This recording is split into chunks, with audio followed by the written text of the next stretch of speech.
Friends, నేను మీ విజయ్ని. వరంగల్ జిల్లా Kothakonda temple దగ్గర ముత్తారం అనే గ్రామం ఉంది. అక్కడ మనకు ఎన్నడూ చూడని పరమేశ్వరుడు, కాకతీయుల నాటి పరమేశ్వరుడు మనకు దర్శనమిస్తాడు. చూడండి ఎంత బాగా ఉందో. ఒక్కసారి మీరు దర్శించుకుంటే మళ్ళీ రావాలనిపిస్తుంది మనకి. ముత్తారం గ్రామంలో ఉంది ఇది. త్రికుటేశ్వర ఆలయంగా పేరుగాంచింది. ఇక్కడ మృత్యుంజయ లింగం మరియు సూర్యుని లింగం మనకు దర్శనమిస్తుంది.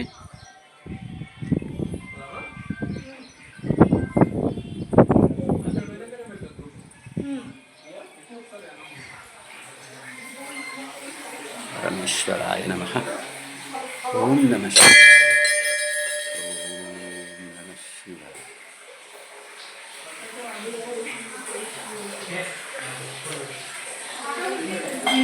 వరంగల్ జిల్లాకు వచ్చినప్పుడు మీరు తప్పకుండా ముక్కనూరు గ్రామానికి సమీపమున్న ముత్తారం గ్రామంలో వెలిసి ఉన్న త్రికుటేశ్వర ఆలయాన్ని దర్శించండి. Okay friends.